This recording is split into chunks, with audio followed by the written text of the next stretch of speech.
एक समय की बात है। एक गांव में कुंदन नाम का एक किसान रहता था। कुंदन के कोई औलाद नहीं थी। कुंदन के परिवार में सिर्फ कुंदन और उसकी पत्नी ही थी। वह खेतों में काम करके जो कुछ भी कमा लेता, उसी में उसकी गुजर बसर हो जाती थी। पति पत्नी को किसी भी तरह की कोई चिंता नहीं थी, और फिर चिंता होती भी तो क्यों होती। उसके घर की जितनी भी जरूरतें थी, वह कुंदन की आमदनी में पूरी हो जाती थी। दोनों का जीवन ठीक ठाक गुजर रहा था।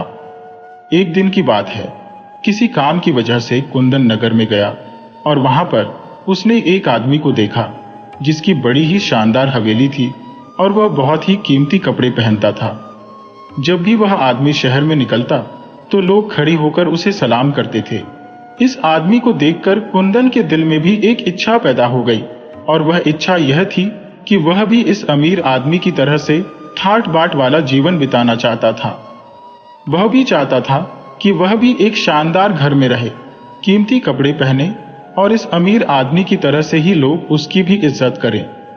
कुछ दिनों तक तो कुंदन ने अपनी इस इच्छा को अपने मन में ही रखा। उसने अपनी इच्छा के बारे में किसी से कोई बात नहीं की, परंतु एक शाम को उसने अपनी इच्छा अपनी पत्नी को बताते हुए कहा, भाग्यवान, मैं नगर में रहने वाले उस सेठ की तरह से अमीर बनना चाहता हूँ और बड़ी ही ठाट बाट से जिंदगी गुजारना चाहता हूँ। जब कुंदन की पत्नी ने यह बात सुनी तो कुछ पलों के लिए वह सोचने लगी। असल में कुंदन की पत्नी ने भी अपनी सारी जिंदगी गरीबी में ही गुजार दी थी। इस गरीबी की हालत में भी वह अपने पति का पूरा साथ देती थी। उसने अपने पति के मुंह से धनवान बन जाने की इच्छा सुनी तो कुछ हैरान होने लगी। उसे यह बात अच्छी तरह से मालूम थी कि इंसान को अपनी चादर के हिसाब से ही पैर पसारने चाहिए। अगर चादर से बाहर पैर पसारने की कोशिश की जाए तो चादर फट जाएगी। यह सोचकर कुंदन की पत्नी ने कहा, सुनिए जी, हम लोगों की अच्छी जिंदगी गुजर रही है। ना तो हमने किसी का कर्ज देना है और ना ही हम किसी की नौकरी करते हैं। हमें तो ईश्वर का धन्यवाद करना चाहिए जिसने हमें आत्मसम्मान के साथ जिंदगी गुजारने का मौका दिया है। अपनी पत्नी की बात सुनकर कुंदन उस समय तो चुप हो गया, मगर अमीर बनने की इच्छा उसके दिल में अभी भी थी। बल्कि यह इच्छा दिन बीतने के साथ साथ और भी ज्यादा बढ़ती जा रही थी। रात के समय जब वह अपने बिस्तर पर लेटा था तो शानदार हवेली और नौकर चाकरों के सपने देखने लगता। उसकी पत्नी तो आराम से सो जाती, मगर कुंदन सारी रात करवटें बदलता रहता। कुंदन की जो भी कमाई थी वह खाने पीने और रहने सहने में ही खत्म हो जाती थी। बचत के नाम पर उसके पास कुछ भी नहीं था और ना ही उसकी आमदनी में किसी तरह की कोई बढ़ोतरी हो रही थी। वह अपनी इच्छा को पूरी कर सके इसका कोई साधन नहीं था, जिसका परिणाम यह निकला कि कुंदन हर वक्त परेशान सा रहने लगा। इसी कारण से उसका मन अब काम में भी नहीं लगता था और उसकी आमदनी बढ़ने की बजाय अब कम होने लगी थी। पत्नी यह सब देखकर दुखी रहने लगी, परंतु वह बेचारी अपने पति को समझाने के अलावा और कर भी क्या सकती थी। कुंदन दिल का बड़ा ही अच्छा इंसान था। वह दूसरों की सहायता करने में कभी पीछे नहीं हटता था। इसी वजह से गांव के लोग उसे अच्छा आदमी समझते थे और गांव में उसकी इज्जत भी थी। एक दिन की बात है, कुंदन शाम के समय अपने घर वापस लौट रहा था। सर्दी का मौसम था, हल्की हल्की बारिश हो रही थी और तेज हवाएं भी चल रही थी। कुंदन ने देखा कि एक बूढ़ा आदमी रास्ते के किनारे पर बैठा हुआ सर्दी से कांप रहा था। जब उस बूढ़े आदमी की हालत देखी तो कुंदन ने दिल ही दिल में उस बूढ़े आदमी की सहायता करने का फैसला किया। वह उस बूढ़े आदमी के पास गया। उससे बात करने पर कुंदन को पता चला कि वह बूढ़ा आदमी बहुत ही गरीब है। वह किसी दूसरे गांव का रहने वाला है और उस गांव का सफर करने के लिए निकला है। गर्म कपड़े उसके पास नहीं है। अपने गांव तक पहुंचने में उस बूढ़े आदमी को काफी समय लगना था और साथ ही वह कई दिनों से भूखा भी था। कुंदन को उस बूढ़े आदमी पर दया आ गई। वह उसे लेकर अपने घर चला आया। कुंदन ने उस बूढ़े आदमी को खाना खिलाया, उसे अपने घर में शरण दी। रात कुंदन के घर में ही गुजारी। सुबह के समय जब वह बूढ़ा बाबा वापस जाने को तैयार हुआ तो कुंदन से कहने लगा, ऐ नेक दिल इंसान, तूने मेरी बहुत ही सहायता की है। मैं इस समय तो तुम्हारे इस उपकार का बदला नहीं चुका सकता, लेकिन मैं अगली पूर्णमासी की रात को तुम्हारे घर पर आऊंगा और उस समय तुम्हें एक ऐसी चीज देकर जाऊंगा जो तुम्हारी हालात बिल्कुल बदल देगी। यह कहकर बूढ़ा वहां से चला गया। बूढ़ी के चले जाने के बाद कुंदन पूर्णमासी की रात का बड़ी ही बेसब्री से इंतजार करने लगा। कुछ दिन बीते और अगली पूर्णमासी की रात से एक दिन पहले कुंदन के दरवाजे पर किसी ने दस्तक दी। कुंदन ने जब दरवाजा खोला तो उसके सामने दरवाजे पर वही बूढ़ा आदमी खड़ा था। उस बूढ़े आदमी के हाथ में एक पिंजरा था जिसमें एक कबूतर बंद था। बूढ़े आदमी ने वह पिंजरा कुंदन को दिखाते हुए कहा, ऐ भले आदमी, तुमने जो उस दिन मुझ पर उपकार किया था उसी का बदला चुकाने के लिए मैं यह कबूतर तुम्हारे लिए लाया हूं। तुम इसे अपने पास रख लो। कुंदन कहने लगा, बूढ़े बाबा, भला मैं इस कबूतर का क्या करूंगा? मेरा तो खुद का गुजारा ही बड़ी ही मुश्किल से चलता है। भला इस कबूतर को मैं क्या खिलाऊंगा और क्या पिलाऊंगा? यह कहते हुए कुंदन मायूस हो गया। तब वह बूढ़ा आदमी कहने लगा, अरे भाई, तुम क्या जानो कि यह कबूतर कितने कमाल की चीज है। हर पूर्णमासी की रात को इस कबूतर के पंख सोने के हो जाते हैं। बस जब भी इसके पंख सोने के हो जाएंगे तुम इसके कुछ पंख निकाल लेना और फिर इस कबूतर को पिंजरे से निकालकर आजाद कर देना। फिर जब तुम उन पंखों को बाजार में बेचोगे तो बेशुमार दौलत के मालिक बन जाओगे। परंतु एक शर्त है कि तुम्हें पूर्णमासी की रात को आधी रात तक जागते रहना होगा। अगर तुम सो गए तो फिर इस कबूतर का कोई फायदा नहीं है। इसके पंख सोने में नहीं बदलेंगे। कुंदन ने बूढ़े बाबा की बात मान ली और कबूतर को अपने पास रख लिया। उसने ठान लिया कि हर पूर्णमासी की रात वह जागेगा और कबूतर के सोने के पंख इकट्ठे करेगा। अगली पूर्णमासी की रात आई। कुंदन ने कबूतर को देखा और जैसे ही आधी रात हुई कबूतर के पंख सोने के हो गए। कुंदन ने कुछ पंख निकाले और उसे आजाद कर दिया। उसने पंखों को बाजार में बेचा और धीरे धीरे उसकी हालत बदलने लगी। वह अमीर हो गया और उसकी जिंदगी ठाट बाट से गुजरने लगी। कुंदन और उसकी पत्नी अब बहुत खुश थे और उन्होंने अपनी जिंदगी का आनंद लिया। इस प्रकार कुंदन की नेकदिली और ईमानदारी ने उसे उसकी मेहनत का फल दिया और उसका जीवन सुकून और समृद्धि से भर गया। कबूतर की यह खूबी सुनकर कुंदन मन ही मन सोचने लगा कि यह कबूतर अवश्य ही मेरे सपनों को पूरा कर सकता है। यह सोचकर उसने तुरंत पिंजरा लेने के लिए हाथ आगे बढ़ा दिया और बूढ़े बाबा का बहुत ही धन्यवाद किया। अगले ही पल वह बूढ़ा आदमी वहां से चलता बना, मगर जाते जाते उसने यह कहकर गया, खबरदार कुंदन, यह बात किसी को मालूम ना हो। कुंदन ने बूढ़े आदमी की उस बात को अपने पल्ले से बांध लिया और बहुत ही खुशी खुशी वह कबूतर का पिंजरा लेकर अपने घर के अंदर आ गया। हालांकि बूढ़े बाबा ने कुंदन को यह बात किसी और को बताने से मना किया था, लेकिन कुंदन की पत्नी के बार बार पूछने पर कुंदन ने उसे सारी घटना विस्तार पूर्वक और सच सच बता दी। साथ ही कुंदन ने अपनी पत्नी से यह वचन भी ले लिया कि वह यह बात किसी अन्य आदमी को नहीं बताएगी। इसके बाद जब रात हुई तो दोनों उस पिंजरे के पास बैठ गए। वे दोनों आधी रात होने का इंतजार करने लगे, मगर जब आधी रात होने में कुछ ही समय बचा था, दोनों पति पत्नी की आंख लग गई। वे दोनों सो गए। जब दोनों की नींद खुली तब सुबह हो चुकी थी। दोनों पति पत्नी बहुत ही पछताने लगे, मगर अब हो भी क्या सकता था। उन्होंने कबूतर को दाना खिलाया और अपने अपने कामों में लग गए। कुछ दिन इसी तरह से बीते। एक बार फिर से पूर्णमासी की रात आ गई और उसकी पत्नी ने इस बार यह पक्का इरादा कर लिया था कि वह आज की रात सुबह होने तक जागते ही रहेंगे, मगर ऐसा हो ना सका। आधी रात होने से कुछ देर पहले ही दोनों की आंख लग गई। अगली पूर्णमासी की रात भी इसी तरह से बीत गई। तब कुंदन ने अपनी पत्नी से कहा, कोई बात नहीं, कबूतर तो हमारे घर में ही है, ये जा कहां सकता है। एक ना एक रात तो ऐसी आएगी जब हम दोनों जागते रहेंगे। कुंदन की पत्नी वैसे तो बहुत ही अक्लमंद और समझदार थी, लेकिन उसमें एक कमजोरी थी। वह किसी बात को ज्यादा दिन तक छुपाकर नहीं रख सकती थी। एक दिन कुंदन की पत्नी ने अपनी सहेली को यह राज की बात बता दी। सहेली ने यह बात अपने पति को बताई। सहेली का पति गांव के जमींदार के यहां पर नौकर का काम करता था।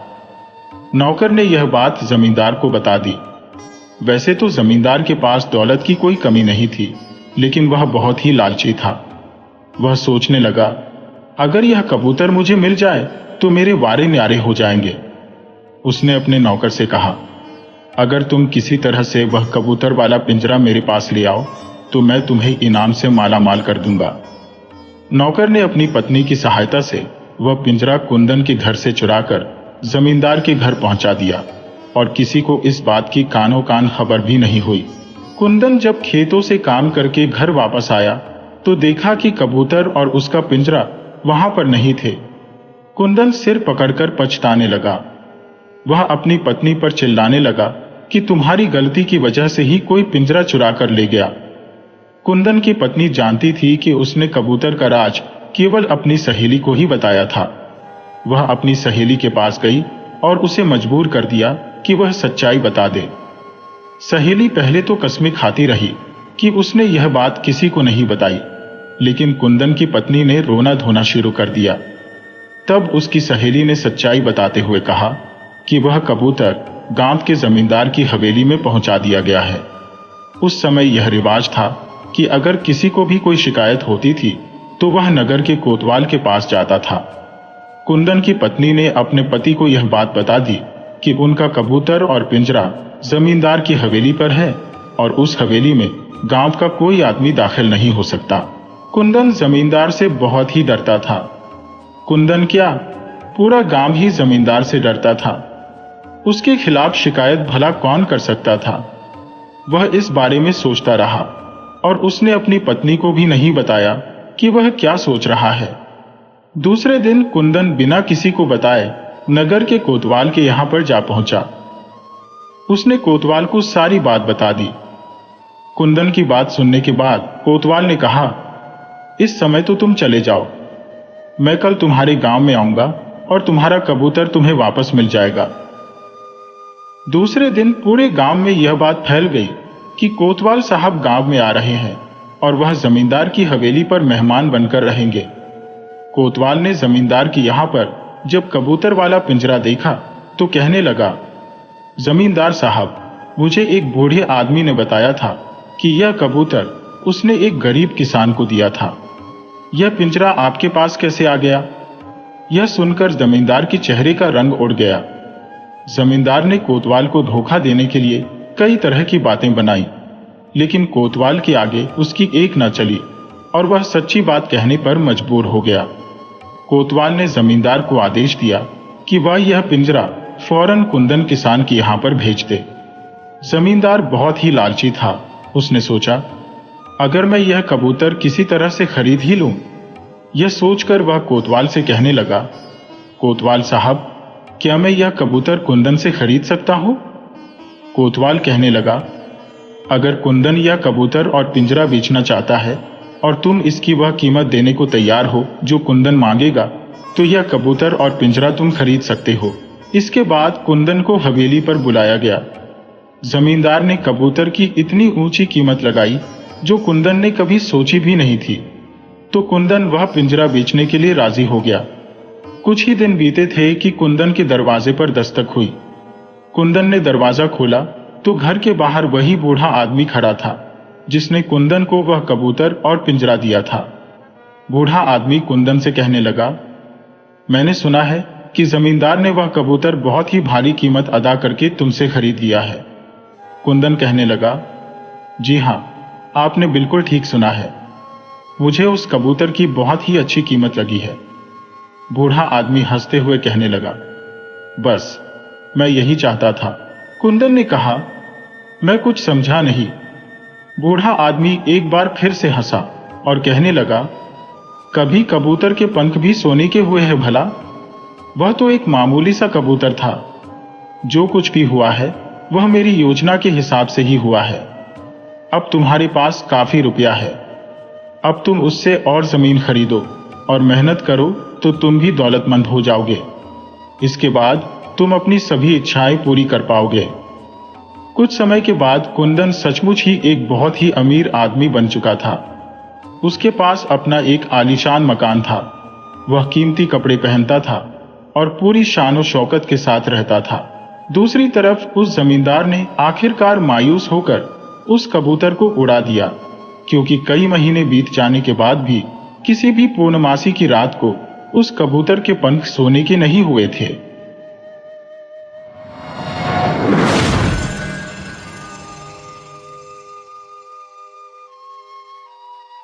पुराने समय की बात है। एक राज्य पर चक्रधर नाम का एक राजा राज किया करता था। राजा चक्रधर के राज्य में चारों ओर खुशहाली थी और प्रजा अपने राजा से बहुत ही प्रसन्न थी।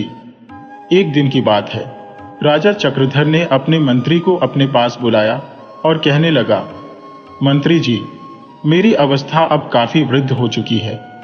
मैं इस राजकाज के कार्य से छुटकारा पाकर अपना बाकी जीवन ईश्वर की भक्ति में गुजारना चाहता हूं। मंत्री कहने लगा, महाराज, यदि आप जैसा एक कुशल और दयालु राजा प्रजा को छोड़ देगा तो फिर राज्य का कामकाज कैसे चलेगा? मेरे विचार से आपको यह फैसला करने में जल्दबाजी नहीं करनी चाहिए। मंत्री जी, आप इस बात की बिल्कुल भी चिंता मत कीजिए, क्योंकि बहुत ही जल्द मेरा बेटा शशिधर गुरुकुल से शिक्षा प्राप्त करके वापस राजमहल में आने वाला है। वही इस देश का अगला राजा बनेगा। उसको अपने राज्य का पूरा भार सौंपने के बाद ही मैं ईश्वर की भक्ति करने के लिए वन में चला जाऊंगा। यह विचार भी अच्छा है महाराज, लेकिन क्या इस समय युवराज को राज्य का कार्यभार सौंपना उचित होगा? इस बारे में आप अवश्य ही सोच लें। मेरा तो सुझाव यह है कि आप कुछ समय के लिए युवराज को राजपाट का कार्य समझाइए। उसके बाद ही आप राज सिंहासन का त्याग करिएगा। आपका विचार भी बिल्कुल सही है मंत्री जी। युवराज के आते ही उसे राज का भार सौंपना उचित नहीं होगा। आप ही बताइए मंत्री जी, ऐसे समय में हमें क्या करना चाहिए? मेरा विचार यह है महाराज कि आप युवराज के साथ 1 वर्ष तक राजपाट संभालें। उसे बताएं कि राजपाट किस तरह से चलाया जाता है। राज सिंहासन संभालने के सारे तरीके उन्हें सिखाएं। जब युवराज उन सभी कामों को करने में बिल्कुल निपुण हो जाए, तभी आप अपना निर्णय ले सकते हैं। ठीक है मंत्री जी, हम ऐसा ही करेंगे।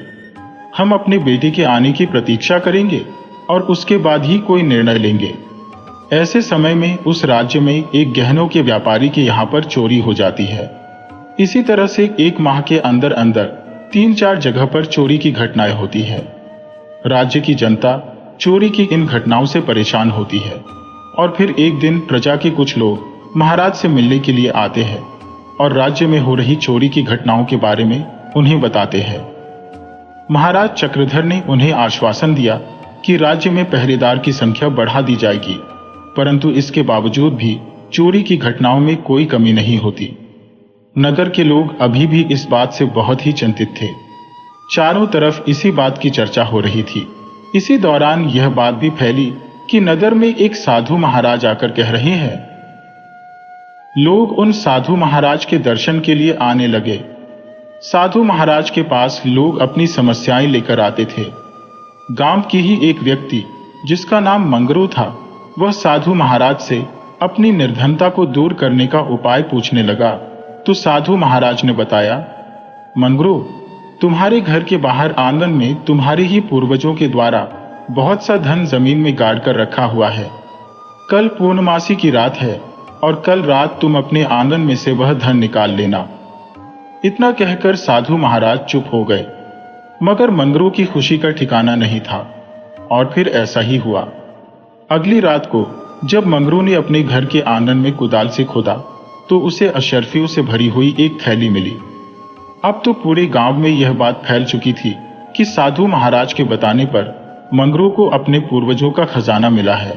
अब तो पूरे राज्य में बस इसी बात की चर्चा होने लगी कि साधु महाराज भविष्य बताने के साथ साथ लोगों के पूर्वजों के द्वारा छिपाए हुए खजाने के बारे में भी बताते हैं। दूसरी तरफ युवराज शशिधर गुरुकुल से अपनी शिक्षा पूर्ण करके राजमहल में वापस लौट आया। राजमहल में पहुंचते ही वह सीधा अपने पिता के पास जाता है। महाराज ने उससे कहा, आओ पुत्र, मैं तुम्हारी ही प्रतीक्षा कर रहा था। अब मैं बूढ़ा हो चुका हूं। अब मुझे इस राज्य की जिम्मेवारी से तुम मुक्त करो।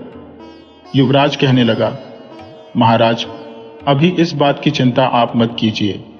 सही समय आने पर मैं राज सिंहासन की जिम्मेवारी स्वयं ही संभाल लूंगा। उसी समय कमरे में एक सैनिक का प्रवेश हुआ और वह कहने लगा, महाराज, हमारे गुप्तचरों से हमें यह समाचार मिला है कि पड़ोसी देश का राजा दुर्जन सेन हमारे राज्य पर आक्रमण करना चाहता है। वह किसी सही मौके की तलाश कर रहा है। ओह, यह तो बहुत ही चिंता का विषय है। सैनिक, तुम जाओ और जाकर मंत्री जी को हमारे पास भेजो। सैनिक के चले जाने के बाद महाराज अपने पुत्र से कहने लगे, युवराज, एक तरफ तो हमारे राज्य में चोर और लुटेरों का आतंक मचा हुआ है और दूसरी तरफ हमारे शत्रु राजा हम पर आक्रमण करने की तैयारी कर रहे हैं। हमारा राज्य बुरी तरह से मुश्किलों में फंस गया है। ऐसी स्थिति में अब क्या करना चाहिए? मेरी समझ में तो कुछ भी नहीं आ रहा युवराज। युवराज कहने लगा, महाराज, हमें अपने शत्रु राजा के हमले का सामना करके उसे सबक सिखाना होगा, नहीं तो हम अपने राज्य को खो बैठेंगे। और दूसरी तरफ वह चोर अभी भी हमारे राज्य में ही घूम रहे हैं। मुझे पक्का विश्वास है कि जनता से लूटी हुई दौलत को वह अभी हमारे राज्य से बाहर नहीं ले गए होंगे। हम अवश्य ही उन चोरों को पकड़कर जनता से लूटा हुआ माल उन्हें वापस लौटा सकते हैं। आप सबसे पहले सेनापति जी को बुलाइए। कुछ ही क्षणों में सेनापति महाराज, युवराज और मंत्री, ये चारों लोग आने वाले संकट का सामना करने के लिए योजना बनाने लगे। महाराज ने सभी लोगों के सामने गुप्तचरों के द्वारा लाई गई सूचना बताई। फिर सेनापति से कहने लगे, सेनापति जी, आप बताइए, गुप्तचरों द्वारा लाई गई इस सूचना के बारे में हम क्या कर सकते हैं?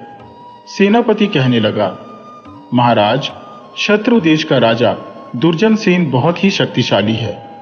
उसकी सेना बहुत ही विशाल है। उसका मुकाबला करने के लिए हमें अपनी सैन्य शक्ति को बढ़ाना होगा। हमें अपने सैनिकों के लिए और अधिक हथियार खरीदने के लिए बहुत से धन की आवश्यकता होगी। तभी हम राजा दुर्जन सेन का मुकाबला कर सकते हैं। युवराज कहने लगा, तो सेनापति जी, आपको पहले से ही हमारी सैन्य शक्ति बढ़ाने के लिए काम करना चाहिए था। सेनापति ने उत्तर दिया, युवराज, हमारी सैन्य शक्ति को और भी अधिक मजबूत करने के लिए हमारे पास अधिक धन नहीं है, जिसके कारण ना तो हम नए सैनिकों को भर्ती कर पा रहे हैं और ना ही नए नए हथियार खरीद पा रहे हैं। तो सबसे पहले हमारा काम यही है कि हम अपनी सेना को और भी अधिक मजबूत करें। आप आज से ही हमारे राज्य में जितने भी नौजवान हैं, उन्हें सैनिक प्रशिक्षण देना आरंभ कीजिए और किसी भी समय शत्रु सेना का सामना करने के लिए तैयार कीजिए। युवराज, मैं तुरंत ही इस काम में लग जाऊंगा। इसके बाद महाराज ने अपने मंत्री से कहा, मंत्री जी, आप कल ही राज दरबार का आयोजन कीजिए। उसमें बाकी सभी मंत्रियों को भी शामिल होने के लिए कह दीजिए। अगले दिन राज दरबार लगाया गया, जिसमें युवराज और सभी राज दरबारी इस बात पर चर्चा करने के लिए आए कि इन समस्याओं का सामना कैसे किया जाए। अभी राज दरबार की कार्यवाही चल ही रही थी कि तभी वहां पर एक साधु आ पहुंचता है। उसे देखकर महाराज कहने लगे, आप कौन है साधु महाराज, और यहां किस लिए आए हैं? तब सेनापति ने आगे बढ़कर कहा, महाराज, ये साधु बहुत ही पहुंचे हुए हैं और भविष्य बताने वाले हैं। मैंने अपने राज्य के लोगों से इनके बारे में बहुत सुना है। ये साधु महाराज खुद चलकर हमारे दरबार में आए हैं। ये तो हमारे लिए सौभाग्य की बात है। साधु कहने लगा, महाराज, मुझे इस बात का ज्ञान है कि आप शत्रु देश के द्वारा किए जाने वाले आक्रमण के बारे में चिंतित हैं, लेकिन आप इस बारे में बिल्कुल भी चिंता मत कीजिए। आपके राज्य के आसपास भी कोई शत्रु आक्रमण नहीं कर पाएगा। महाराज साधु की यह बात सुनकर आश्चर्यचकित रह गए और कहने लगे, साधु देवता, आप यह बात कैसे जानते हैं? क्योंकि यह बात तो हमने सिर्फ अपने दरबार के कुछ ही खास लोगों को बताई थी। महाराज, मुझे सब कुछ मालूम है। योग विद्या के बल पर मैं सब कुछ जान सकता हूं। मैं यह भी जानता हूं कि आपको अपनी सेना को मजबूत करने के लिए और अधिक धन की आवश्यकता है, जबकि आपके खजाने में उतना धन मौजूद नहीं है। शायद आपको मालूम नहीं कि आपके पूर्वजों के द्वारा एक बहुत बड़ा खजाना सुरक्षित जगह पर छुपाया गया है। अगर वह खजाना आपको मिल जाए तो आपकी सारी समस्याएं हल हो जाएंगी। क्या कहा? हमारे पूर्वजों का खजाना? यह बात तो आज तक मुझे भी मालूम नहीं थी। वह खजाना कहां पर होगा? साधु देवता? महाराज, आपके पूर्वज आपके लिए इतना खजाना छोड़कर गए हैं कि जितना आपने कभी सोचा भी नहीं होगा, और वह खजाना हमारे नगर के मुख्य द्वार के नीचे छुपाया गया है। वहां पर लाखों स्वर्ण मुद्राएं आपको मिल जाएंगी। अगर आपकी बात सच निकली तो सचमुच हमारा कल्याण हो जाएगा। महाराज, मेरी बात मानकर आप नगर के मुख्य द्वार के नीचे खोद कर देखिए तो आपको अपार धन मिल जाएगा। महाराज से इस खजाने के बारे में बोलने के बाद साधु राज दरबार से चला गया। महाराज कहने लगे, इस साधु की बातें सुनकर तो मुझे बड़ा ही अच्छा लगा है, लेकिन हम लोग इसकी बात पर विश्वास कैसे कर सकते हैं? तब सेनापति कहने लगा, महाराज, इस साधु ने हमारे राज्य के कई लोगों को उनके पूर्वजों के द्वारा दबाए हुए धन के बारे में बताया है, और जब उन सभी लोगों ने साधु महाराज द्वारा बताई गई जगह को खोद कर देखा तो सचमुच ही उन्हें धन की प्राप्ति हुई। यह बात तो मैं राज्य के कई लोगों से सुन चुका हूं। मुझे लगता है कि हमें भी एक बार नगर के मुख्य द्वार के नीचे खोद कर देख लेना चाहिए। महाराज कहने लगे, आप बिल्कुल ठीक कहते हैं सेनापति जी। अगर यह धन हमें मिल जाए तो हम बहुत ही जल्दी अपनी सैन्य शक्ति को बढ़ा सकते हैं, क्योंकि हमें धन की बहुत ही ज्यादा आवश्यकता है। वरना हमें धन के लिए अपने राज्य की जनता पर अधिक लगान लगाना होगा, और वह हम बिल्कुल भी नहीं चाहते। सेनापति ने कहा, तो महाराज, मैं नगर के मुख्य द्वार की खुदाई का काम शुरू करवा दूं?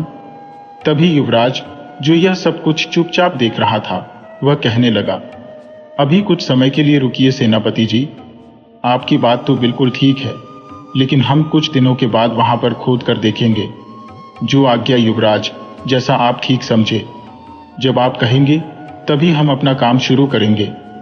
तो ठीक है, आज राज दरबार की कार्यवाही यहीं पर समाप्त की जाती है। जब राज दरबार खत्म हो गया तो युवराज अपने पिता के कमरे में जाता है। महाराज कहने लगे, युवराज, हमें उस खजाने को बाहर निकालना चाहिए, क्योंकि यह हमारे राज्य के लिए बहुत ही अच्छा होगा। पिताजी, आप एक बात भूल रहे हैं। उस साधु ने तो नगर के मुख्य द्वार के नीचे दबे हुए खजाने के बारे में कहा है, लेकिन इस समय हम अपने नगर के मुख्य द्वार को गिरा देंगे तो शत्रु राजा बहुत ही आसानी से हमारे नगर पर हमला कर देगा। और तो और, हमारे राज्य का सबसे मजबूत मुख्य द्वार ही है। उसको पार करके राजमहल में प्रवेश करने के लिए शत्रु को बहुत ही आसानी होगी। तो क्या युवराज, हम उस खजाने को ऐसे ही छोड़ दें? पिताजी, पहले हमें यह मालूम करना चाहिए कि साधु ने जो कुछ कहा है वह सच है। आप मुझे 1 सप्ताह का समय दीजिए, मैं इस बात की पूरी छानबीन करके फिर आपको बताऊंगा। तब तक आप इस विषय में कोई भी फैसला मत कीजिएगा। उसके बाद महाराज चक्रधर ने उस खजाने को ढूंढने के लिए 1 सप्ताह तक रोक लगा दी। इसके बाद युवराज ने अपने एक बचपन के दोस्त को बुलाया, जो पिछले कई वर्षों से महाराज के अंगरक्षक के रूप में काम कर रहा था। उसका नाम विजय था। जब युवराज अपने दोस्त विजय से मिला तो विजय ने कहा, युवराज, आपने मुझे किस काम के लिए याद किया है? अरे मित्र, तुम मुझे युवराज नहीं बल्कि शशि कहकर पुकारो।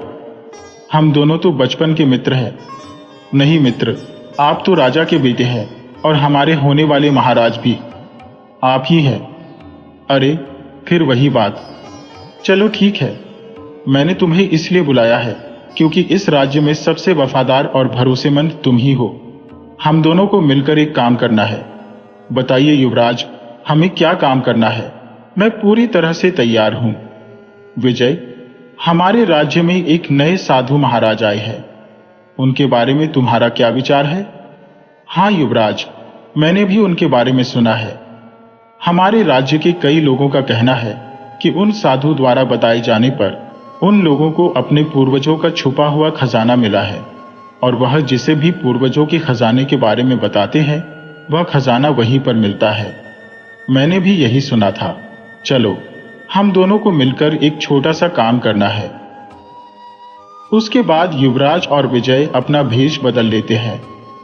उन्होंने साधारण गांव वालों का रूप बनाया और उसी दिन विजय के घर गए। युवराज ने विजय को एक पोटली दिखाते हुए कहा, देखो विजय, इस पोटली में 1000 स्वर्ण मुद्राएं हैं। हम यह स्वर्ण मुद्राएं इसी कमरे में खोदकर यहां पर छुपा देते हैं। विजय ने कहा, लेकिन युवराज, हमारे ही घर में हमें धन क्यों छुपाना है? मुझे कुछ समझ में नहीं आया। युवराज ने उत्तर दिया, देखो विजय, हम यह धन यहां पर छुपाएंगे और फिर साधु महाराज से इस धन के बारे में पूछेंगे। हमें यह पता लगाना है कि वह साधु महाराज इस धन के बारे में बता पाएंगे या नहीं।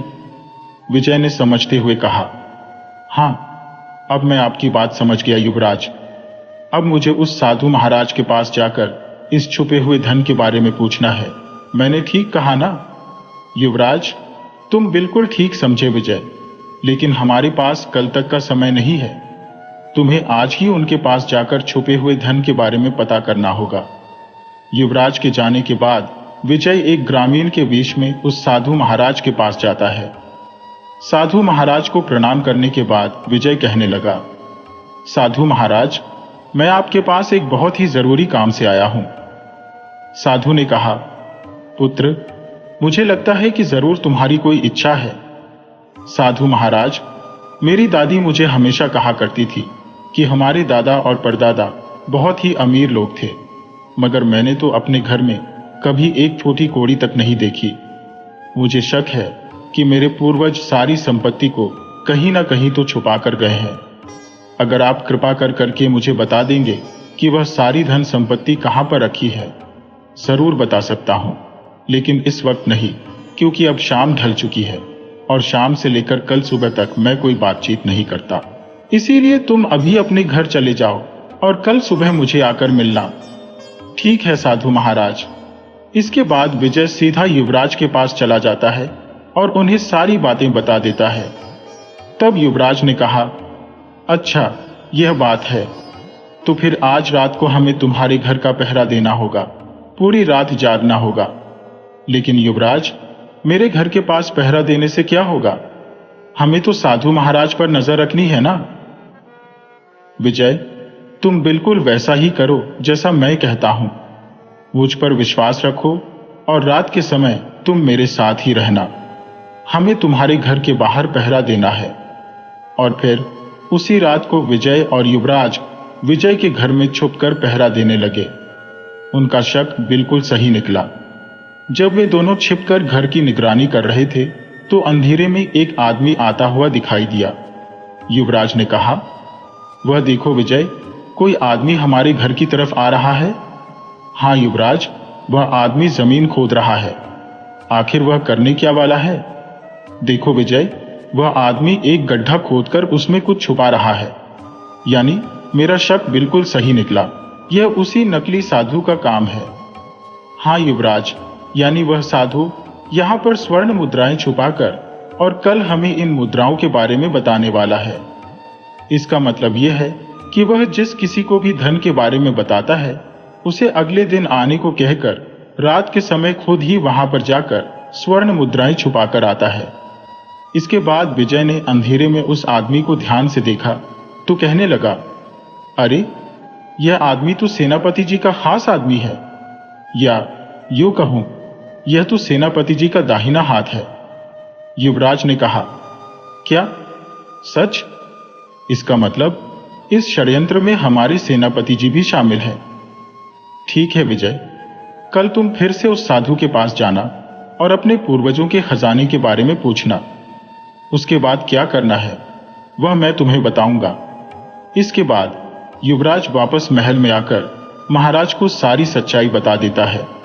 सब कुछ जानने के बाद महाराज ने कहा, इसका मतलब यह है कि यह सारी साजिश हमारे सेनापति ने रची है। मैं इसी वक्त उस अपराधी को कारागार में डालने की आज्ञा देता हूं। नहीं नहीं महाराज, इस समय आपको रुकना होगा। कल रात को हम उस साधु की कुटिया के पास पहरा देंगे, ताकि हमें यह पता चल सके कि इस साधु के साथ और कितने लोग मिले हुए हैं। हाँ युवराज, यह बात तुमने ठीक कही। कल हम वेश बदलकर उस साधु की कुटिया के पास पहरा देंगे और फिर उन सभी लोगों को रंगे हाथ पकड़ेंगे जो हमारे राज्य के शत्रु हैं। अगली सुबह युवराज के कहने पर विजय फिर से उस साधु के पास जाता है। उसे देखते ही साधु कहने लगा, आओ पुत्र, आओ। मैंने अपनी योग्य विद्या के बल पर यह देख लिया है कि तुम्हारे पूर्वजों का खजाना कहां पर है। तुम्हारे घर के बाहर जो पेड़ है, तुम उसे खोद कर देखना, वहीं पर 1000 स्वर्ण मुद्राएं मिलेंगी। वही तुम्हारे पूर्वजों की जायदाद है। मैं आपका बहुत आभारी हूं महाराज, आपका बहुत बहुत धन्यवाद। यह कहकर विजय वहां से चला गया। वहां से निकलकर वह सीधा युवराज के पास पहुंचा और विजय ने सारी बात विस्तार पूर्वक युवराज को बता दी। युवराज ने कहा, अच्छा, तो मेरा शक बिल्कुल सही निकला। हमने जहां धन छुपाया था वहां ना बताकर उस साधु ने उस आदमी ने जहां धन छुपाया था उस बारे में हमें बताया। अब मुझे पक्का विश्वास हो गया है कि वह हमारे शत्रु राजा दुर्जन सेन का गुप्तचर है। उसी रात युवराज शशिधर, विजय और महाराज खुद भी अपना भेष बदलकर साधु की कुटिया के पास छुपकर निगरानी करने लगे। उनका संदेह बिल्कुल ठीक निकला। कुछ ही देर के बाद उन्होंने देखा कि सेनापति आधी रात के अंधेरे में उस साधु की कुटिया में प्रवेश करता है और फिर विजय उस साधु के आश्रम की एक खिड़की से अंदर झांकने लगता है। उसने देखा कि कुटिया के अंदर साधु और सेनापति आपस में बातें कर रहे थे। साधु कहता है, अरे सेनापति, बताओ तो सही, हमारा काम कहां तक पहुंचा। महाराज दुर्जन सेन ने तुम्हें जो काम सौंपा है वह पूरा नहीं हुआ। वे तो आक्रमण करने का मौका तलाश रही है। सेनापति ने कहा, आपके निर्देशों के बाद हमारे महाराज ने नगर के मुख्य द्वार को ध्वस्त करने की तैयारी कर ली है और लगभग 1 सप्ताह बाद यह कार्य आरंभ हो जाएगा। साधु ने उत्तर दिया, हाँ, उसके बाद वहां केवल मिट्टी ही बचेगी। यह हमें नगर पर आक्रमण करने का अद्वितीय अवसर प्रदान करेगा। अगर वह मुख्य द्वार न होता तो अब तक हम नगर पर आक्रमण करके राजमहल को अपने अधीन कर चुके होते। आपने सही कहा, सेनापति ने समर्थन किया। मुख्य द्वार ही अब तक इस राज्य की रक्षा कर रहा है। उसके बिना राज्य की रक्षा असंभव होगी। आपने जो योजना बनाई है वह उत्कृष्ट है। पिछले 1 महीने की आपकी मेहनत अब रंग लाने वाली है। साधु ने सहमति जताते हुए कहा, हाँ, तुमने ठीक कहा। इस राज्य के लोग अब मुझ पर विश्वास करते हैं, यहां तक कि तुम्हारे वह बुद्धिमान राजा भी। लेकिन दुर्जन सेन ने मेरे बारे में क्या कहा है? उसकी चिंता मत करो, सेनापति ने आश्वासन दिया। राज्य पर कब्जा करने के बाद दुर्जन सेन महाराज तुम्हें ही राजा बनाएंगे। तुम इस राज्य के होने वाले महाराज हो। यह सब तुम्हारी सहायता से ही संभव हो पाया है। अगर तुम जैसा गुप्तचर मेरा साथ न देता तो यह काम संभव नहीं हो पाता। सेनापति और साधु के बीच हो रही बातचीत को विजय खिड़की से देख और सुन रहा था। इसके बाद विजय राजा और युवराज के पास पहुंचकर उन्हें पूरी घटना विस्तार से बताता है। युवराज ने कहा, पिताजी, देखा आपने, वे कितने बड़े धोखेबाज हैं। वे हमारे नगर के मुख्य द्वार को तोड़वाना चाहते थे ताकि शत्रु राजा हमारे राज्य पर आक्रमण कर सके। राजा ने कहा, तुमने सही कहा युवराज, अब और विलंब करना व्यर्थ है। उन्हें तुरंत बंदी बनाओ। विजय, तुम तुरंत अपने सैनिकों के साथ जाकर उन्हें बंदी बनाकर यहां लाओ। विजय ने ऐसा ही किया। अपने सैनिकों के साथ उन्हें बंदी बनाया और राजा के समक्ष प्रस्तुत किया। महाराज ने सेनापति से कहा, सेनापति, मैं तुम पर पूरा विश्वास करता था, लेकिन तुमने मेरे साथ विश्वासघात किया है। इन्हें तुरंत कारागार में डाल दो और अब यह अपना सारा जीवन काल कोठरी में बिताएंगे। अगले दिन महाराज ने राजदरबार में युवराज को शाबाशी देते हुए कहा, शाबाश युवराज, तुमने बहुत बुद्धिमानी और चालाकी से इस षड्यंत्र का पता लगाया। मुझे विश्वास है कि अब तुम्हें इस राज्य का भार सौंपने का समय आ गया है।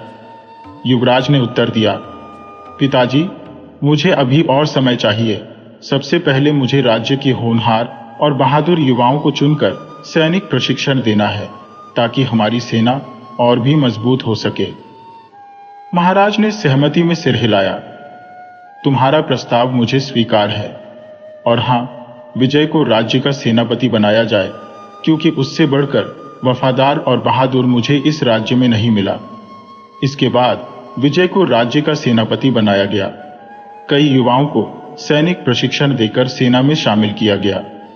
कुछ समय बाद युवराज का राज तिलक हुआ और महाराज ने ईश्वर की भक्ति के लिए वन की ओर प्रस्थान किया। दोस्तों, मुझे पूरी उम्मीद है कि यह कहानी आपको बहुत पसंद आई होगी। ऐसी ही रोचक कहानियां सुनने के लिए चैनल को सब्सक्राइब करें, वीडियो को लाइक करें और कमेंट करना न भूलें।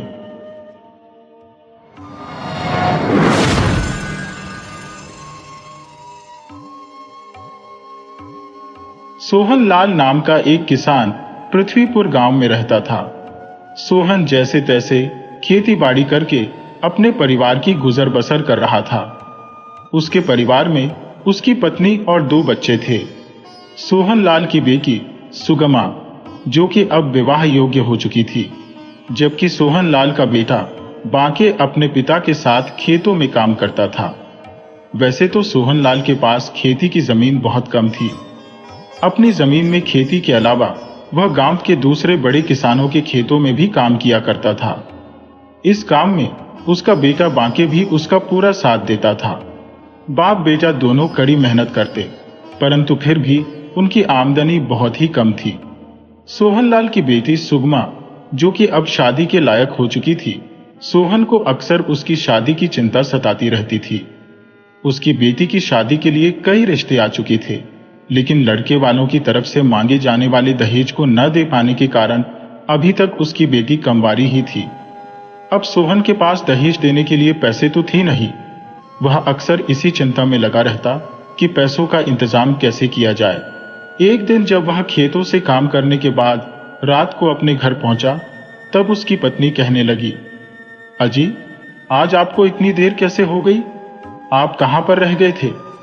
सोहन कहने लगा, कुछ नहीं भाग्यवान, बस आज काम कुछ ज्यादा था, वही निपटा कर आ रहा हूं। उसकी पत्नी ने कहा, ठीक है, आप जाकर हाथ मुंह धो लीजिए, मैं खाना लगा देती हूं। सोहन ने कहा, अरे नहीं, मुझे खाना नहीं खाना, वैसे भी कुछ खास भूख नहीं लगी। उसकी पत्नी कहने लगी, अरे, आपने तो आज सुबह भी ढंग से खाना नहीं खाया था और फिर पूरे दिन इतना काम किया, थोड़ा सा तो खा लीजिए। परंतु फिर भी सोहनलाल ने खाना खाने से मना कर दिया। इस पर उसकी पत्नी कहने लगी, मैं आपको पिछले कई दिनों से देख रही हूं, आप ना तो ठीक से खाना खाते हैं और ना ही ठीक से किसी से बात करते हैं। आप इतने गुमसुम क्यों रहने लगे हैं? आखिर बात क्या है? मुझे भी तो बताइए।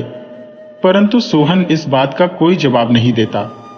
फिर उसकी पत्नी के कई बार पूछने पर सोहनलाल कहने लगा, अब हमारी बेटी कितनी बड़ी हो गई है, इसकी शादी करनी है, और तुम्हें तो पता है कि इसके लिए जितने भी रिश्ते आते हैं वे कितना दहेज मांग रहे हैं।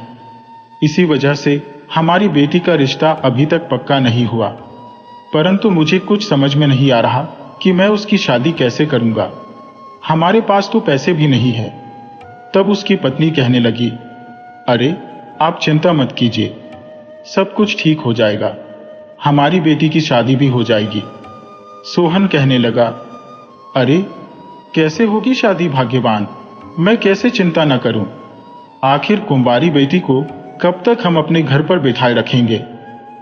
पत्नी कहने लगी, आप जमींदार के पास जाकर उनसे बात कीजिए और कुछ पैसे उधार लेकर आइए। उसके बाद हम उन्हें धीरे धीरे करके उनके पैसे लौटा देंगे। सोहन ने कहा, तुम बिल्कुल ठीक कहती हो। अब हमारे पास कोई और चारा भी तो नहीं है। मैं कल ही जाकर जमींदार साहब से बात करता हूं और उनसे कुछ पैसे उधार लेकर आता हूं। अच्छा, क्या बच्चे सो गए? हाँ, बस अभी अभी सोए हैं, पत्नी ने कहा। इसके बाद सोहनलाल और उसकी पत्नी भी खाना खाकर सो जाते हैं।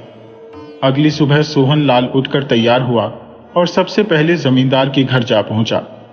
जमींदार ने जब सोहन को आते हुए देखा तो कहने लगा, अरे भाई सोहन, क्या हाल है तुम्हारे? आज इधर कैसे आना हुआ? सोहन कहने लगा, जमींदार जी, बस आजकल हालात ठीक नहीं है। मुझे आपसे एक जरूरी काम था। मुझे आपसे कुछ रुपए उधार चाहिए थे। जमींदार ने कहा, अच्छा कोई बात नहीं, तुम्हें कितने रुपए चाहिए? सोहन कहने लगा, जमींदार साहब, इस बार मुझे 1000-2000 नहीं बल्कि पूरे 10,000 चाहिए। यह सुनकर जमींदार हैरान रह गया और कहने लगा, सोहनलाल, इतनी बड़ी रकम भला तुम्हें किस लिए चाहिए? क्या करोगे तुम इन पैसों का? सोहनलाल ने कहा, जमींदार साहब, मुझे अपनी बिटिया की शादी करनी है, इसीलिए मुझे इस बार कुछ ज्यादा रुपए चाहिए। लेकिन आप चिंता ना करें, मैं आपको ब्याज समेत सारे रुपए वापस कर दूंगा। जमींदार ने कहा, सोहन, तुम एक बार सोच लो, अच्छी तरह से सोच लो। तुम तो जानते ही हो कि मैं समय का कितना पक्का आदमी हूं। उधार के मामले में मुझे ब्याज बिल्कुल समय पर चाहिए होता है। सोहन कहने लगा, हां जमींदार साहब, मैं अच्छी तरह से जानता हूं। आप मुझ पर विश्वास रखिए, मैं बिल्कुल समय पर आपके सारे पैसे लौटा दूंगा। यह सुनकर जमींदार सोहनलाल को 10,000 कर्ज के रूप में देने को तैयार हो गया। रुपए लेकर सोहन वापस अपने घर आया तो उसकी पत्नी ने कहा, क्या आपको पैसे मिल गए? सोहनलाल ने मुस्कुराकर कहा, हां, मैं जमींदार से पूरे 10,000 रुपए लेकर आया हूं। अब हम अपनी बेटी की शादी अच्छे से कर सकेंगे। और फिर ऐसा हुआ भी। सोहनलाल ने एक अच्छा सा लड़का देखकर अपनी बेटी की शादी कर दी। उस दिन के बाद से सोहनलाल कड़ी मेहनत करने लगा ताकि जमींदार का कर्ज समय पर चुकाया जा सके। इस काम में उसका बेटा भी सोहनलाल का पूरा साथ देता था। कुछ महीने बीतने के बाद जमींदार अपने 2 लोगों को साथ लेकर सोहनलाल के घर पर आ गया और कहने लगा, क्यों भाई सोहन, इस बार तूने मेरे ब्याज के पैसे नहीं दिए? सोहनलाल ने कहा, जमींदार साहब, मेहरबानी करके मुझे कुछ दिनों का समय दीजिए। इस बार मेरी फसल ज्यादा बारिश हो जाने के कारण खराब हो गई है। पिछले कई महीनों से मुझे खेती में आमदनी भी नहीं हुई। घर का खर्च भी बड़ी ही मुश्किल से चल रहा है। जमींदार कहने लगा, भाई, इस बात से मुझे भला क्या लेना देना? मैंने तो तुमसे पहले ही कहा था कि मुझे हर महीने समय पर मेरे ब्याज के पैसे चाहिए, लेकिन पिछले 3-4 महीने से तुमने ब्याज भी नहीं चुकाया। ऐसे कैसे चलेगा भला? तुम ब्याज तक नहीं दे पा रहे, तुम मेरी असल रकम कैसे वापस करोगे? सोहनलाल कहने लगा, जमींदार साहब, इस बार मेहरबानी करके मुझे थोड़ा समय और दीजिए। मैं आपका सारा पैसा पाई पाई करके लौटा दूंगा। जमींदार गुस्से में धमकाते हुए कहने लगा, देख सोहन, मैं तुझे आखिरी मौका देता हूं। मैं तुझे सिर्फ 1 महीने का समय देता हूं। अगर तूने मेरे पिछले कई महीने का ब्याज मुझे नहीं चुकाया तो मैं तुझसे तेरी सारी जमीन छीन लूंगा। यह धमकी देकर जमींदार वहां से चला गया। ये सब बातें सोहन का बेटा बांके भी सुन रहा था। वह कहने लगा, पिताजी, मैंने आपसे कहा था कि आप एक बार मुझे यहां से निकलकर बड़े नगर राजधानी में जाने दीजिए। मैं वहां जाऊंगा तो बहुत ही कम समय में ज्यादा से ज्यादा धन कमा सकूंगा। हो सकता है मुझे राजा के महल में ही कोई नौकरी मिल जाए। इस तरह से हम अपना कर्ज चुका सकेंगे। सोहनलाल अपने बेटे बांके से कहने लगा, अरे बेटा, हमारे पास तो पैसे भी नहीं है। मैं भला तुम्हें दूसरे नगर कैसे भेज सकता हूं? बांके ने कहा, पिताजी, वहां जाने के लिए ज्यादा पैसों की जरूरत नहीं होती। कुछ समय के बाद मैं वहां पर धन कमाने लग जाऊंगा। उसके बाद हम अपना कर्ज भी चुका सकते हैं। यहां पर तो हम चाहे कितनी भी मेहनत कर लें, कुछ भी होने वाला नहीं है, क्योंकि हमारे पास बहुत ही कम जमीन है और दूसरों के खेतों में काम करके ज्यादा धन नहीं कमाया जा सकता। ऊपर से खेती के कारण हमें इतना सारा नुकसान भी झेलना पड़ता है। आप मुझे बस एक मौका तो दीजिए। मैं वहां जाकर आपकी सारी समस्याओं को हल कर दूंगा। लेकिन सोहनलाल ने अपने बेटे की बात नहीं मानी और उसे जाने से मना कर दिया। उससे कहने लगा, तुम यह बड़े नगर के सपने देखना छोड़ दो, मैं तुम्हें वहां नहीं भेज सकता, हम लोगों को यहीं पर रहकर कुछ करना होगा। इसके बाद धीरे धीरे समय बीतता गया। इस दौरान जमींदार ने कई बार सोहनलाल के घर आकर उसे धमकाया। सोहनलाल जैसे तैसे जमींदार के आगे गिड़गिड़ाकर अपने आप को बचाता रहा। धीरे धीरे अब सोहनलाल का बेटा बांके भी जवान हो चुका था। वह शरीर से हट्टा कट्टा और लंबा चौड़ा था। फिर एक दिन जमींदार सोहनलाल के घर पर आया और उसे अपना कर्ज वापस करने के लिए कहने लगा, परंतु सोहनलाल के पास तो पैसे थे ही नहीं। इस बार जमींदार ने उसकी एक ना सुनी और जबरदस्ती सोहनलाल का खेत हड़प कर लिया। दुख के कारण सोहन बहुत ही रोने लगा। वह अपनी पत्नी से कहने लगा, भाग्यवान, अब हम आखिर क्या करेंगे? जमींदार ने तो हमारे सारे खेत भी छीन लिए, अब हम अपने घर का खर्च कैसे चलाएंगे? पत्नी कहने लगी, आप इसकी चिंता मत कीजिए, कोई बात नहीं, जो होना था सो हो गया। मुझे पक्का विश्वास है कि ईश्वर सब ठीक कर देंगे। अब हम कोई दूसरा काम देखेंगे और खूब मेहनत से पैसे कमाएंगे। खेत नहीं रहे तो क्या हुआ, हम दूसरों के खेतों में काम करेंगे, मेहनत मजदूरी करेंगे। अब सोहन और उसका परिवार दूसरे लोगों के खेतों में पूरा दिन काम करता, परंतु इसके बावजूद भी उनकी गरीबी दूर नहीं हुई। अब सोहनलाल का बेटा बांके, जो कि युवा हो चुका था, अपने पिता से कहने लगा, पिताजी, आप मेरी बात मान लीजिए, कृपया करके आप मुझे एक मौका दीजिए। मैं दूसरे नगर जाकर खूब मेहनत करूंगा, खूब पैसे कमाऊंगा। आप देखना कितनी जल्दी हमारा समय बदल जाएगा। लेकिन इस बार भी सोहनलाल ने अपने बेटे की बात नहीं सुनी और उसे डांट कर वापस भेज दिया। तब सोहन की पत्नी सोहन से कहने लगी, आप अपने बेटे को एक मौका तो दीजिए, आखिर हमारा बेटा कितना मेहनती और कितना समझदार है। मुझे तो पक्का विश्वास है कि राजधानी में जाकर वह अच्छे से काम करेगा। अब तो वैसे भी हमारे पास हमारी खुद की जमीन नहीं है और ना ही हमें यहाँ पर कोई अच्छा काम मिलता है।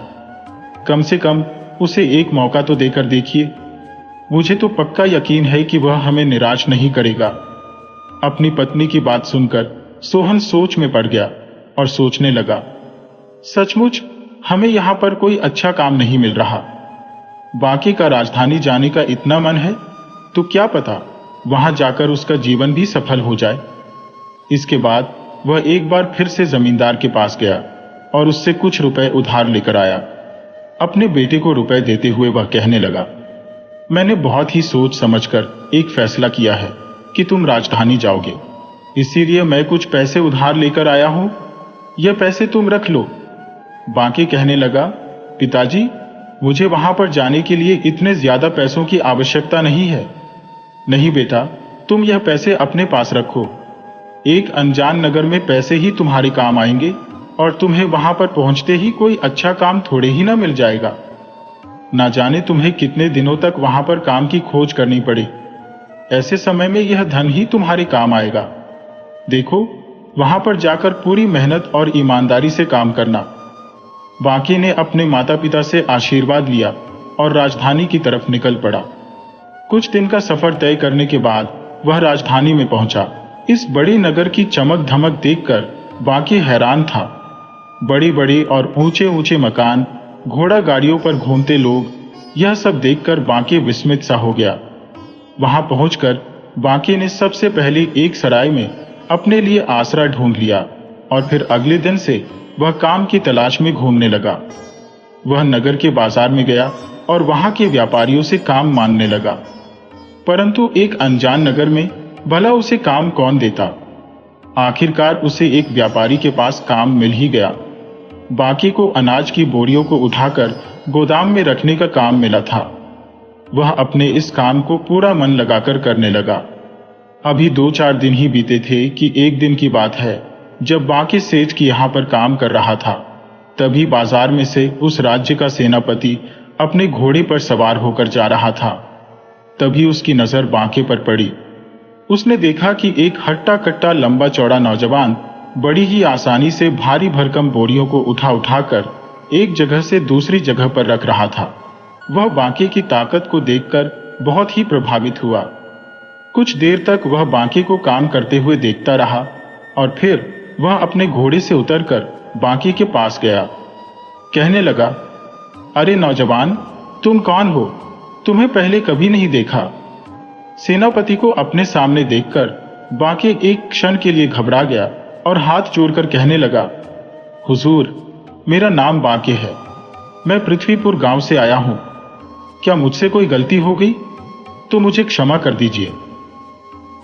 सेनापति ने जब देखा कि बांके कुछ घबरा गया है तो मुस्कुराकर कहने लगा, अरे नहीं नौजवान, तुमसे कोई गलती नहीं हुई, बल्कि मैं तो तुम्हें इतनी मेहनत से काम करता हुआ देखकर तुम्हारे पास आया हूं। तुम किस तरह से इतनी भारी भरकम बोरियों को उठा उठाकर एक जगह से दूसरी जगह पर इतनी आसानी से रखते रहे हो। साथ ही तुम्हारा यह लंबा चौड़ा और शक्तिशाली शरीर देखकर मैं तुमसे बहुत ही प्रभावित हूं।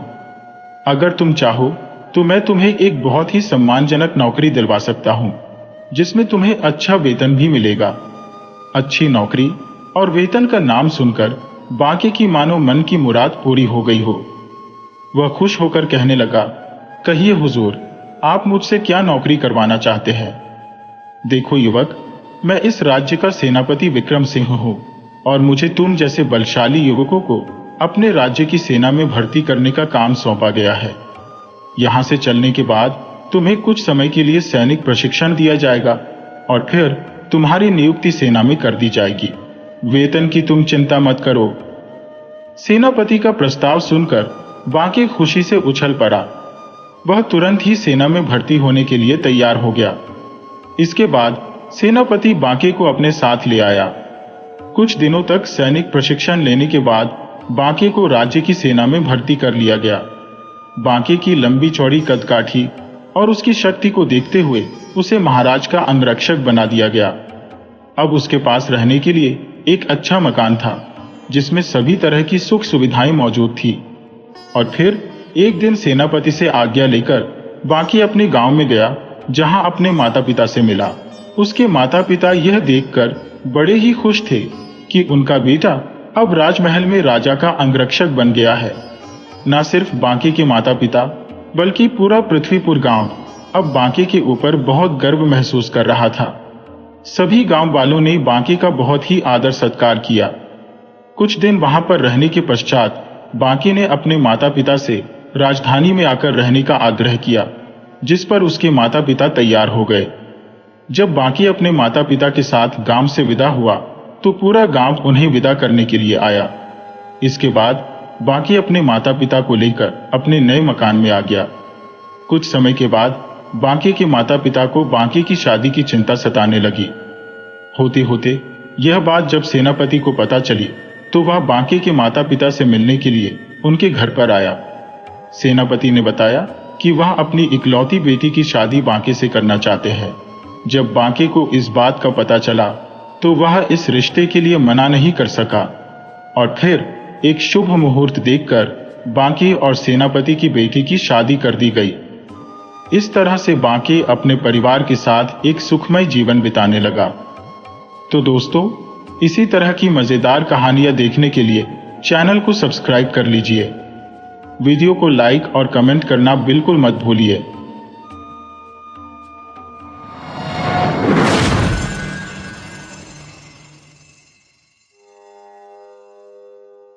रायचरण अपने मालिक के पास नौकर का काम करता था। उसका काम मालिक के बच्चे को खिलाना था। रायचरण जब 12 वर्ष का था तब से वह यह काम कर रहा था। अब बहुत समय बीत चुका था। नन्हा बच्चा रायचरण की गोद से निकलकर स्कूल में गया, कॉलेज में दाखिल हुआ और फिर एक सरकारी नौकरी पर लग गया। किंतु रायचरण अब भी बच्चा ही खिलाता था। यह बच्चा उसकी गोद में पाले हुए अनुकूल बाबू का पुत्र था। बच्चा घुटनों के बल चलकर बाहर निकल जाता। जब रायचरण दौड़कर उसे पकड़ता तो वह रोने लगता। अपने छोटे छोटे हाथों से रायचरण को मारता। रायचरण हंसकर कहता, हमारा भैया भी बड़ा होकर जज साहब बनेगा। जब वह रायचरण को चन्ना कहकर पुकारता तो उसका हृदय बहुत ही खुश होता। वह दोनों हाथ पृथ्वी पर टेक कर घोड़ा बनता और बच्चा उसकी पीठ पर सवार हो जाता। इन्हीं दिनों की बात है। अनुकूल बाबू का तबादला पद्मा नदी के किनारे एक जिले में हो गया। नई जगह पर जाने से पहले अनुकूल बाबू ने अपने बच्चे के लिए सोने के आभूषण और कीमती कपड़े खरीदे। वर्षा ऋतु का समय था। इन दिनों मूसलाधार वर्षा हो रही थी। संध्या का समय था। बच्चे ने बाहर जाने के लिए जिद की। रायचरण उसे बाहर ले गया। खेतों में खूब पानी भरा हुआ था। बच्चे ने फूलों का गुच्छा देखकर जिद की। रायचरण ने उसे बहलाना चाहा, किंतु वह ना माना। विवश होकर रायचरण बच्चे का मन रखने के लिए घुटनों घुटनों पानी में फूल तोड़ने के लिए चला गया। कई जगहों पर उसके पांव कीचड़ में बुरी तरह से धंस गए। बच्चा कुछ देर तक चुपचाप खड़ा हुआ, यह सब देखता रहा। फिर बच्चे का ध्यान लहराती हुई नदी की ओर गया। वह चुपके से नदी के पास पहुंच गया और नदी के तट पर उसकी लहरों से खेलने लगा। नदी के शोर से ऐसा मालूम होता था कि नदी की जलपरियां सुंदर बच्चे को अपने साथ खेलने के लिए बुला रही है। इधर रायचरण फूल लेकर वापस आया तो देखा बच्चा वहां पर नहीं था। उसने इधर उधर देखा, उसके पैरों के नीचे से धरती निकल गई। पागलों की तरह वह चारों ओर देखता रहा। वह बार बार बच्चे का नाम लेकर पुकारता था, लेकिन उत्तर में छन्ना की मधुर ध्वनि ना आती थी। चारों ओर अंधेरा छा गया। बच्चे की माता को चिंता होने लगी। उसने चारों ओर आदमी दौड़ाए। कुछ व्यक्ति लालटेन लिए हुए नदी के किनारे खोजने के लिए पहुंच गए। रायचरण उन्हें देखकर उनके चरणों में गिर पड़ा। उन्होंने रायचरण से प्रश्न करने आरंभ किए, किंतु वह प्रत्येक प्रश्न के उत्तर में केवल इतना ही कहता कि मुझे कुछ मालूम नहीं है। यद्यपि प्रत्येक व्यक्ति की यह सम्मति थी कि छोटे बच्चे को पद्मा नदी ने अपने आंचल में छिपा लिया है, किंतु फिर भी हृदय में कई तरह की शंकाएं उत्पन्न हो रही थी। बच्चे की मां को संदेह था कि रायचरण ने कहीं बच्चे को बेच दिया है। वह रायचरण को अलग ले गई और उससे विनती करते हुए कहने लगी, रायचरण, तुम मुझसे जितना चाहे रुपया ले लो, किंतु परमात्मा के लिए मुझ पर तरस खाकर मेरा बच्चा वापस लौटा दो। परंतु रायचरण कुछ उत्तर न दे सका, केवल माथे पर हाथ मारकर मौन हो गया। बच्चे की मां ने क्रोध और आवेश में उसको घर से बाहर निकाल दिया। अनुकूल बाबू ने अपनी पत्नी को बहुत समझाया, किंतु माता के हृदय से शंकाएं दूर ना हुई। वह बराबर कहती रही कि मेरा बच्चा सोने के आभूषण पहना हुआ था, अवश्य ही रायचरण ने उसे कहीं बेच दिया है। इस घटना के बाद रायचरण अपने गांव वापस चला आया। उसे कोई संतान न थी और ना ही संतान होने की कोई संभावना थी, किंतु साल की समाप्ति पर उसके घर में एक पुत्र ने जन्म लिया। परंतु उसकी पत्नी पुत्र को जन्म देते ही मर गई। घर में एक विधवा बहन थी, उसने बच्चे के पालन पोषण का भार अपने ऊपर लिया। जब बच्चा घुटनों के बल चलने लगा, वह घर वालों से नजर बचाकर बाहर निकल जाता। रायचरण जब उसे दौड़कर पकड़ता तो वह चंचलता से उसको मारता। उस समय रायचरण की आंखों के सामने अपने उस नन्हे मालिक की सूरत फिर से याद आ जाती, जो पद्मा नदी की लहरों में लुप्त हो गया था। बच्चे ने बोलना शुरू किया तो वह बाप को बाबा और बुआ को मामा इस ढंग से कहता, जिस ढंग से रायचरण का नन्हा मालिक बोलता था। रायचरण उसकी आवाज से चौंक उठता। उसे पूरा विश्वास था कि उसके मालिक ने उसके घर में जन्म लिया है। इस विचार को निर्धारित करने के लिए उसके पास 3 प्रमाण थे। एक तो यह कि वह नन्हे मालिक की मृत्यु के थोड़े ही समय पश्चात उत्पन्न हुआ था।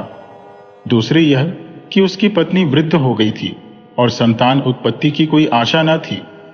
तीसरे यह कि बच्चे के बोलने का ढंग और उसकी संपूर्ण भाव भंगिमाएं नन्हे मालिक से मिलती जुलती थी।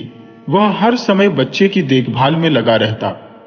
उसे भय था कि उसका नन्हा मालिक फिर से गायब ना हो जाए। वह बच्चे के लिए एक गाड़ी भी ले आया और अपनी पत्नी के आभूषण बेचकर बच्चे के लिए आभूषण बनवा दिए। वह उसे प्रतिदिन सैर करने के लिए बाहर लेकर जाता। धीरे धीरे दिन बीतने लगे। बच्चा सयाना हो गया, परंतु इस लाड चाव में वह बहुत ही बिगड़ गया था। किसी से सीधे मुंह बात न करता। गांव के लड़के उसे लाड साहब कहकर छेड़ते थे। जब लड़का शिक्षा के योग्य हुआ तो रायचरण ने अपनी छोटी सी जमीन बेची और कलकत्ता आ गया। उसने दौड़ धूप करके नौकरी खोजी और अपने बच्चे को स्कूल में दाखिल करवाया। उसके बच्चे का नाम फलन था। उसे पूरा विश्वास था कि वह बड़ा होकर अवश्य जज बनेगा। होते होते अब फलन की आयु 12 वर्ष की हो गई।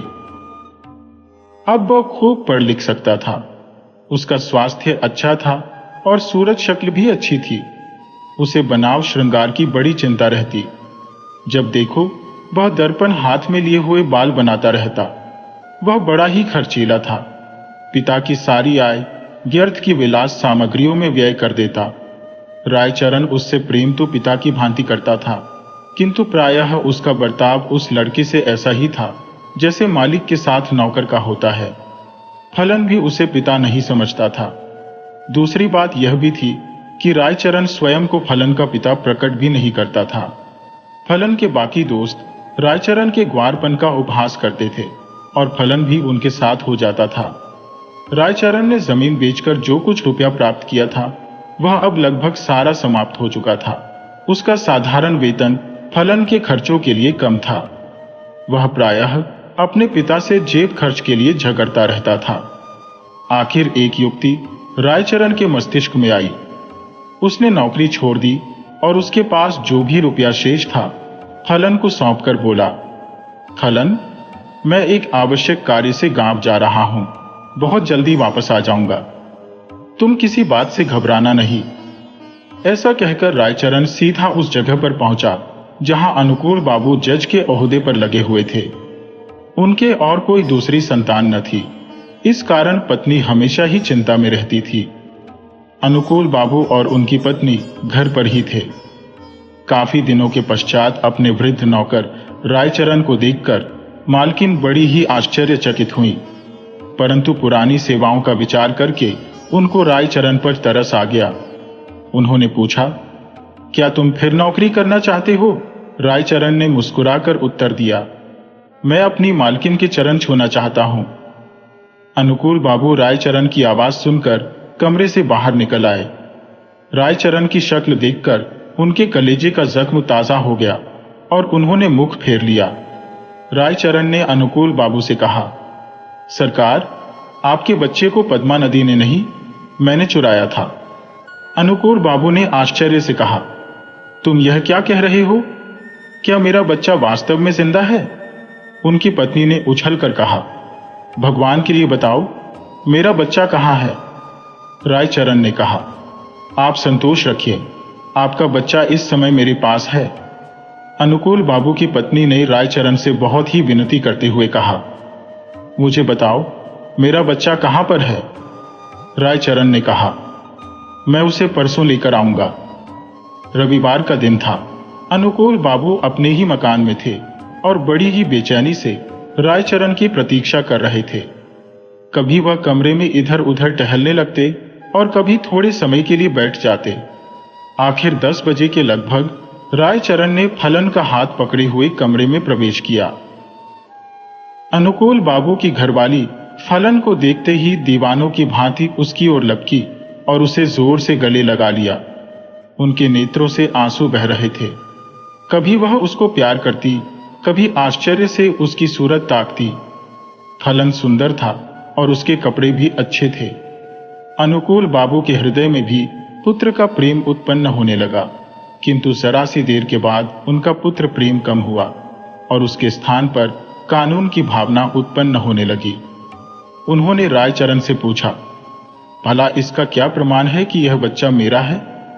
रायचरण ने उत्तर दिया, इसका उत्तर मैं क्या दूं सरकार? इस बात का ज्ञान तो परमात्मा के सिवाय और किसी को नहीं हो सकता। मैंने ही आपका बच्चा चुराया था। जब अनुकूल बाबू ने देखा कि उनकी पत्नी फलन को कलेजे से लगाए हुए है, तो प्रमाण मानना उन्हें व्यर्थ लगा। इसके अतिरिक्त उन्हें ध्यान आया कि इस ग्वार को ऐसा सुंदर बच्चा कहां से मिल सकता है और झूठ बोलने से इसे क्या लाभ हो सकता है। सहसा उन्हें अपने वृद्ध नौकर की बेध्यानी याद आ गई और कानूनी मुद्रा में बोले, रायचरण, अब तुम यहां पर नहीं रह सकते। रायचरण ने ठंडी सांस भरी और कहा, सरकार, अब मैं कहां जाऊं? बूढ़ा हो गया हूं, अब मुझे कोई नौकर भी न रखेगा। भगवान के लिए अब मुझे द्वार पर पड़ा रहने दीजिए। अनुकूल बाबू की पत्नी बोली, रहने दो, हमारा क्या नुकसान है, हमारा बच्चा भी इसे देखकर प्रसन्न रहेगा। किंतु अनुकूल बाबू की कानूनी नस भड़क उठी थी। उन्होंने तुरंत उत्तर दिया, नहीं, इसका अपराध बिल्कुल भी क्षमा योग्य नहीं है। रायचरण ने अनुकूल बाबू के पांव पकड़ लिए और कहने लगा, सरकार, मुझे न निकालिए, मैंने आपका बच्चा नहीं चुराया था, बल्कि परमात्मा ने चुराया था। अनुकूल बाबू को ग्वार की इस बात पर और भी अधिक क्रोध आ गया। वह बोले, नहीं, अब मैं तुम पर विश्वास नहीं कर सकता, तुमने मेरे साथ विश्वासघात किया है। रायचरण ने फिर से कहा, सरकार, मेरा कुछ भी अपराध नहीं है। अनुकूल बाबू गरज कर बोले, तो फिर किसका अपराध है? रायचरण ने उत्तर दिया, मेरे भाग्य का। परंतु अनुकूल बाबू ने उसकी कोई बात न सुनी। इधर फलन को जब मालूम हुआ कि वह वास्तव में एक धनी व्यक्ति का पुत्र है, तो उसे भी रायचरण पर बहुत ही क्रोध आया कि उसने इतने दिनों तक उसे कष्ट में क्यों रखा। फिर रायचरण को देखकर उसे भी दया आ गई। उसने अनुकूल बाबू से कहा, पिताजी, इसको क्षमा कर दीजिए। यदि आप इसको अपने साथ नहीं रखना चाहते तो इसकी थोड़ी सी पेंशन लगा दीजिए। इतना सुनने के बाद रायचरण ने अपने बेटे को अंतिम बार देखा और चुपचाप अनुकूल बाबू की कोठी से बाहर चला गया। महीना समाप्त होने पर अनुकूल बाबू ने रायचरण के गांव में कुछ रुपया भेजा, किंतु मनी ऑर्डर वापस आ गया, क्योंकि गांव में अब इस नाम का कोई आदमी नहीं रहता था।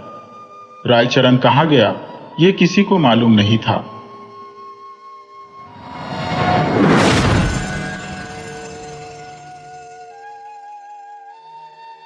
एक समय की बात है, सहस्त्रबाहु नाम का एक व्यापारी था। उसके 7 पुत्र थे। 7 पुत्रों की उसने बहुत ही अच्छी परवरिश की, उन्हें अच्छी शिक्षा दी। जब वे 7 शादी के योग्य हो गए, तब पड़ोस के राज्यों की सुयोग्य कन्याओं के साथ उनकी शादी करवा दी गई। सब कुछ खुशी खुशी चल रहा था। व्यापारी और उसके 7 बेटे बड़े ही सुख शांति से अपना जीवन बिता रहे थे। व्यापारी का सबसे छोटा पुत्र, जिसका नाम कुंवर था, एक दिन की बात है कि कुंवर के ससुर अपनी बेटी को मायके ले जाने के लिए आते हैं और इस पर व्यापारी से कहते हैं कि वे अपनी बेटी को कुछ दिन के लिए मायके ले जाना चाहते हैं। व्यापारी ने कहा, ठीक है, आप अपनी बेटी को ले जा सकते हो। छोटे बेटे कुंवर का ससुर अपनी बेटी को लेकर मायके चला जाता है। लेकिन फिर क्या, 8 दिन हो जाते हैं, 8 दिन के 15 दिन, और देखते ही देखते 1 महीना बीत जाता है। कन्या के पिता उसे वापस ससुराल नहीं पहुंचाते। तब व्यापारी ने अपने 7वें बेटे कुंवर से कहा, बेटा, तुम्हारा ससुर तो तुम्हारी पत्नी को घर नहीं पहुंचा रहा है, इसीलिए अब तुम ही ससुराल जाकर अपनी पत्नी को लेकर आओ। 7वां बेटा कुंवर अपने पिता की आज्ञा के अनुसार अपनी सारी दिनचर्या खत्म करके दोपहर ढलने के बाद घोड़े पर सवार होकर ससुराल के लिए निकल जाता है और अंधेरा छाने के बाद वह ससुराल पहुंचता है।